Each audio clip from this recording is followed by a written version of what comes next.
We've all had the experience of coming home after a hard day and thinking, here, now I'm going to get some rest. Sometimes this translates into a desire to spend the evening playing video games. We fire up the console or PC, open Steam, and start looking for something to play, but there's something wrong. There's not the same sense of excitement on the screen that there used to be, maybe even no desire to play at all. We start flipping through the catalog of games, but nothing appeals. It sounds familiar, doesn't it? Sometimes it feels like video games have lost their former meaning. We haven't experienced the excitement and enjoyment of games like we used to for a long time. But why is this happening? Why does a hobby that used to give us joy now causes only apathy? Let's understand what is behind this phenomenon and how to deal with it. When games become a chore.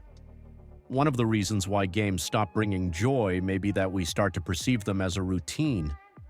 Every day at a certain time, we sit down to our favorite activity, trying to get a dose of fun.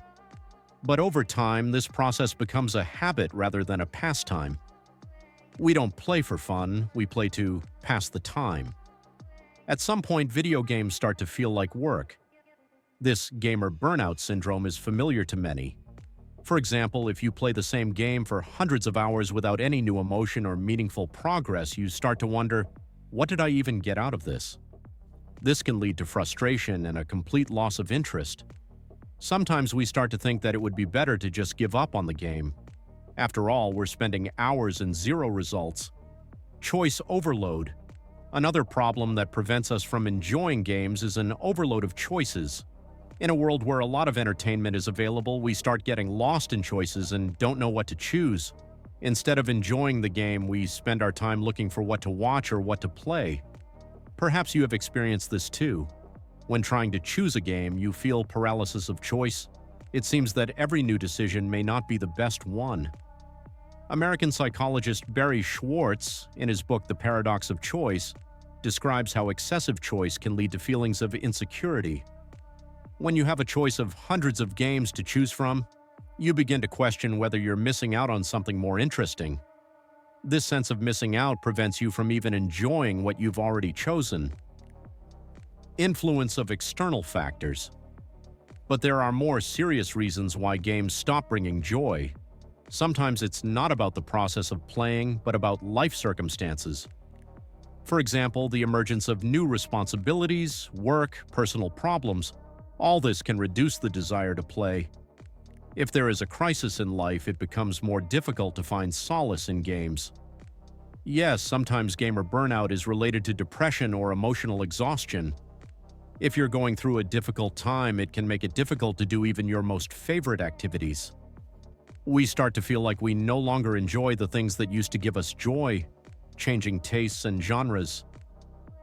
Another cause of gaming apathy is a change in tastes.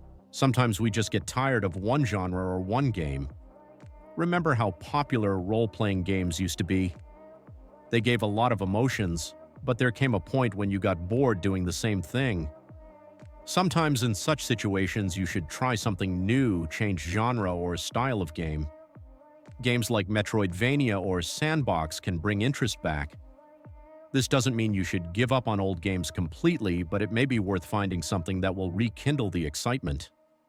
A new experience can provide a fresh experience, even if the genre seems familiar. Tips for overcoming apathy. Now that we've dealt with the causes, let's talk about how you can regain interest in video games. Try something new. Sometimes just changing genre or approach to games helps. For example, if you've always played shooters, try playing strategy or indie games. This can bring interest back. Limit your choices. Sometimes when you're in a situation where you have a choice of 1,000 games, it becomes difficult to make a decision. Try limiting those choices so you don't get lost in a sea of content. Reduce the amount of time you play. Play less, but play more often. Sometimes it's worth taking small breaks and coming back to games with renewed energy.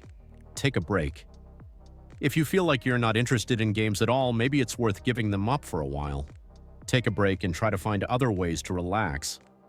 Maybe this will help you return to games with renewed energy. Recovery through real-world tasks. If gaming has become a chore for you, it's worth reconsidering your approach to the activity. Perhaps you should just give yourself a break and not see gaming as an obligatory process. Conclusion: gaming apathy is not the end. It's a signal that you need to rethink your habits and approach to gaming. It's normal that we sometimes lose interest in things that used to be our hobbies. The main thing is not to panic and don't take it as a definitive loss. Games, like any other form of leisure activity, should bring joy and fulfillment. If they don't, it may be worth finding a new way to enjoy the process. And remember, you can always return to games later when you feel ready. If you've encountered gaming apathy, share your experience in the comments. Maybe your tips will help other gamers. And if you found a way to regain interest in gaming, be sure to let us know. Thanks for watching. Play good games, try something new, and don't forget about your mental health.